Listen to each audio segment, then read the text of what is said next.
4 ஆண்டுகளுக்குள் 3வது தேர்தலை சந்திக்க தயாராகி உள்ளது ஈரோடு கிழக்கு சட்டமன்ற தொகுதி. 2021 சட்டப்பேரவை தேர்தலில் போட்டியிட்டு வெற்றி பெற்ற திருமகன் ஈவேரா கடந்த 2023 ஜனவரி 4ஆம் தேதி மரணமடைந்ததை அடுத்து 2023 பிப்ரவரியில் நடைபெற்ற இடைத்தேர்தலில் ஈரோடு கிழக்கு தொகுதி உறுப்பினராக EVKS இளங்கோவன் தேர்ந்தெடுக்கப்பட்டார். 2024 டிசம்பர் 14ஆம் தேதி இளங்கோவன் காலமானதை தொடர்ந்து வரும் பிப்ரவரி 5ஆம் தேதி மீண்டும் இடைத்தேர்தல் அறிவிக்கப்பட்டுள்ளது. இதில் காங்கிரசிடமிருந்து தொகுதியை பெற்று திமுக களமிறங்கியுள்ள நிலையில் அதிமுக, பாஜக உள்ளிட்ட கட்சிகள் தேர்தலை புறக்கணித்துள்ளன. திமுகவை எதிர்த்து நாம் தமிழர் கட்சி மட்டுமே போட்டியிடும் சூழலில் தொகுதி நிலவரம் எப்படி உள்ளது, ஈரோட்டில் இதற்கு முன்பு நடந்த தேர்தல் முடிவுகள் எப்படி இருந்தன என்பது குறித்து அறிந்து கொள்வோம்.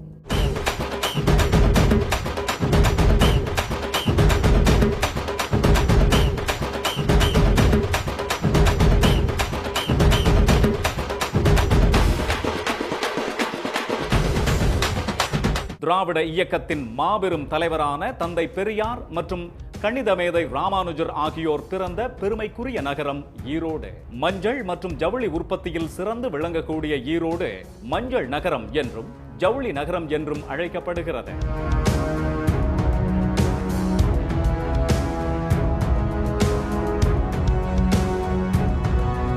ஈரோடு சட்டமன்ற தொகுதி 1952 முதல் ஒரே தொகுதியாக இருந்து வந்த நிலையில் 2008இல் நடைபெற்ற தொகுதி மறுசீரமைப்பின் போது ஈரோடு கிழக்கு மற்றும் ஈரோடு மேற்கு என 2 தொகுதிகளாக பிரிக்கப்பட்டது.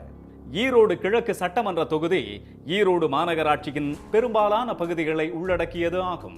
மாநகராட்சியில் உள்ள 60 வார்டுகளில் 33 வார்டுகள் கிழக்கு சட்டமன்ற தொகுதிக்குள் தான் உள்ளன. முக்கிய வாழ்வாதாரமான ஜவுளி தொழில் சாய கழிவு பிரச்சனைகளால் நலிவடைவதாக அந்த பகுதி மக்கள் தெரிவிக்கின்றனர். சாய கழிவு பிரச்சனையால் இங்கு உற்பத்தியாகும் துணிகளை சாயமேற்றி ப்ராசஸிங் செய்வதற்காக வட மாநிலங்களுக்கு அனுப்ப வேண்டிய நிலைமை அதிகரித்துள்ளது. இதனால் வேலை வாய்ப்புகளும் பறிபோவதாக தெரிவிக்கும் ஜவுளி உற்பத்தியாளர்கள் இந்த பிரச்சனைக்கு தீர்வு காண பொது சுத்திகரிப்பு நிலையம் அமைக்க வேண்டும் என்றும் சுத்திகரித்த நீரை கடலில் கொண்டு சேர்க்க நடவடிக்கை எடுக்க வேண்டும் என்றும் கோரிக்கை விடுத்துள்ளனர். ஈரோட்டில் பார்த்தீங்கன்னா மஞ்சள் மார்க்கெட்டு, விவசாயம், தறி தொழிலுக்கு அடுத்தபடியாக பார்த்தீங்கன்னா செலவு பெற்ற டையிங்கு இதெல்லாம் பார்த்தீங்கன்னா அதிக அளவு இருந்துகிட்டு இருக்குங்க.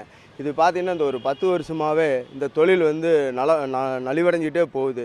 என்ன காரணம் பார்த்தா பொல்யூஷன் ப்ராப்ளம் அதிகமான முறையில் தலை தூக்கிக்கிட்டு இருக்குது. இதில் இருக்கிற இதில் தொழிலாளர்கள்லாம் வட மாநிலத்துக்கு போயிட்டாங்க. ஆர்டர் நிறையா அங்கே போயிடுச்சு.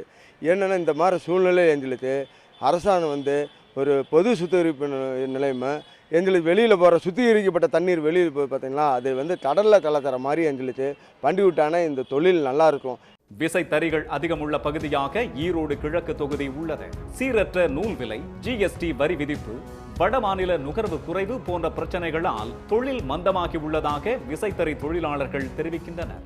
நகரின் மையப்பகுதியில் ஸ்மார்ட் சிட்டி திட்டத்தின் கீழ் கட்டப்பட்ட வணிக வளாகத்தில் போதிய அடிப்படை வசதிகள் ஏற்படுத்தி தர வேண்டும் என்பதும் வாரச்சந்தையை உடனடியாக அமைக்க வேண்டும் என்பதும் ஜவுளி வணிகர்களின் கோரிக்கைகளாக உள்ளன. பல ஆண்டுகளாக நாங்கள் சாய ஒருங்கிணைப்பு ஆலை வேணும்னு கேட்டுக்கிறோம். இதுவரைக்கும் இன்னும் செஞ்சு தரல. இது மாதிரி சில இதெல்லாம் ஜவுளி வர்த்தகத்தில் நூல் விலை ஏற்றங்கள் தாறுமாறாக இருக்குங்க. மாதத்துக்கு ஒரு முறை மாதிரி ஏறி இருக்குது. அது ஆண்டுக்கு ஒரு முறையான ஏற்றுன்னு இறக்கணும். அது மாதிரி கொண்டு வரணுங்கிறது எங்களுக்கு தாழ்மையான வேண்டுகோளுங்க. அது மட்டும் இல்லை, இந்த சாலையோர வியாபாரிகள் இதெல்லாம் ஒருங்கிணைஞ்சு ஈரோட்டில் இப்போ வணிக வளாகம் கடிமாட்டில் கட்டி கொடுத்துருங்க. அதை சார்ந்து தினசரி வாரச்சந்தை வியாபாரம் வேணும்னு பலமுறை கமிஷனர்ட்டையும் மனு கொடுத்துருக்குறோம். வர வேட்பாளர் எங்களுக்கு இதெல்லாம் செஞ்சு தந்தால் இந்த ஈரோடு ஜவுளி வர்த்தகம் சிறப்பாக இருக்குங்கிறது எங்களுடைய தாழ்மையான வேண்டுகோள். இத்தகைய சூழலில் ஈரோடு கிழக்கு சட்டமன்ற தொகுதிக்கான இடைத்தேர்தல் வரும் பிப்ரவரி 5ஆம் தேதி நடைபெறும் என தேர்தல் ஆணையம் அறிவித்துள்ளது. ஈரோடு சட்டமன்ற தொகுதியில் 1952 முதல் நடைபெற்ற சட்டமன்ற தேர்தல்களில் இந்திய கம்யூனிஸ்ட் கட்சி ஒரு முறையும், திமுக மற்றும் அதிமுக கட்சிகள் தலா 5 முறையும், காங்கிரஸ் 3 முறையும் வெற்றி பெற்றுள்ளன.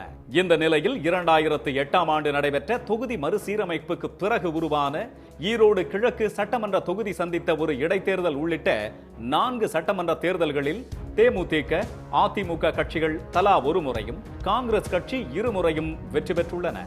2011ஆம் ஆண்டு நடைபெற்ற சட்டமன்ற தேர்தலில் அதிமுக கூட்டணியில் தேமுதிக வேட்பாளராக களமிறங்கிய VC சந்திரகுமார் தன்னை எதிர்த்து போட்டியிட்ட திமுக வேட்பாளர் சு முத்துசாமியை விட கூடுதலாக 10,644 வாக்குகள் பெற்று வெற்றியடைந்தார். 2016 சட்டமன்ற தேர்தலில் திமுக சார்பில் போட்டியிட்ட VC சந்திரகுமாரை எதிர்த்து போட்டியிட்ட அதிமுக வேட்பாளர் தென்னரசு 7,796 வாக்குகள் வித்தியாசத்தில் வெற்றி பெற்றார். இறுதியாக 2021ஆம் ஆண்டு நடைபெற்ற சட்டமன்ற தேர்தலில் அதிமுகவின் இரட்டை இலை சின்னத்தில் தமிழ் மாநில காங்கிரஸ் கட்சியின் வேட்பாளர் யுவராஜா போட்டியிட்டார். அவரை எதிர்த்து திமுக கூட்டணி சார்பில் காங்கிரஸ் கட்சியின் திருமகன் ஈவேரா போட்டியிட்டு 8,900 வாக்குகள் வித்தியாசத்தில் வெற்றி பெற்று சட்டமன்ற உறுப்பினரானார். 2023 ஜனவரி 4ஆம் தேதி திருமகன் ஈவேரா உடல்நலக் குறைவால் காலமானதை அடுத்து 2023 பிப்ரவரியில் ஈரோடு கிழக்கு சட்டமன்ற தொகுதிக்கான இடைத்தேர்தல் நடைபெற்றது. இருந்தாலும் பாஜக மாநில தலைவர் அண்ணாமலை எடப்பாடி பழனிசாமியுடன் இணைந்து பிரச்சாரம் மேற்கொள்ளாமல் தனியாகவே வாக்கு சேகரிப்பில் ஈடுபட்டார். தேர்தல் முடிவில் திமுக கூட்டணி வேட்பாளர் EVKS இளங்கோவன் 1,10,000க்கும் அதிகமான வாக்குகளை பெற்று 66,000க்கும் அதிகமான வாக்குகள் வித்தியாசத்தில் மாபெரும் வெற்றி பெற்றார். அவரை எதிர்த்து போட்டியிட்ட அதிமுக வேட்பாளர் KS தென்னரசு 43,923 வாக்குகளை பெற்றார். இவர்கள் இருவரை தவிர இடைத்தேர்தலில் போட்டியிட்ட தேமுதிக, நாம் தமிழர் கட்சி உள்ளிட்ட அனைத்து வேட்பாளர்களும் டெபாசிட் இழந்தனர். ஈரோடு கிழக்கு தொகுதியின் சட்டமன்ற உறுப்பினரான EVKS இளங்கோவன் கடந்த டிசம்பர் 14ஆம் தேதி உடல்நலக் குறைவால் காலமானதை அடுத்து ஈரோடு கிழக்கு தொகுதிக்கு வரும் பிப்ரவரி 5ஆம் தேதி இடைத்தேர்தல் நடைபெறும் என இந்திய தேர்தல் ஆணையம் அறிவித்துள்ளது. பிப்ரவரி 8ஆம் தேதி வாக்குகள் எண்ணப்பட்டு முடிவுகள் அறிவிக்கப்பட உள்ளன.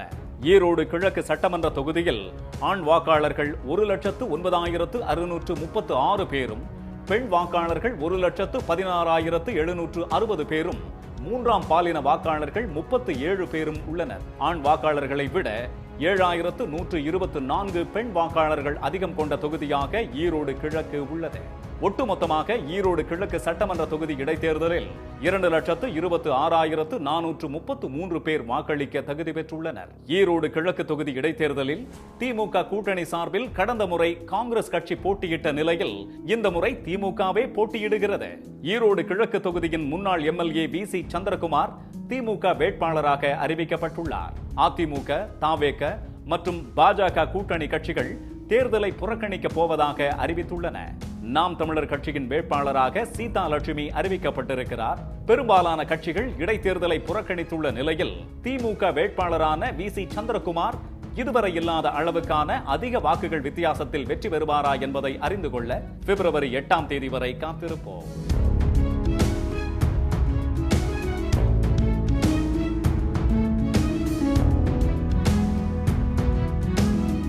உடனுக்குடன் செய்திகளை தெரிந்து கொள்ள சன் நியூஸ் பெல் ஐகானை கிளிக் பண்ணுங்க.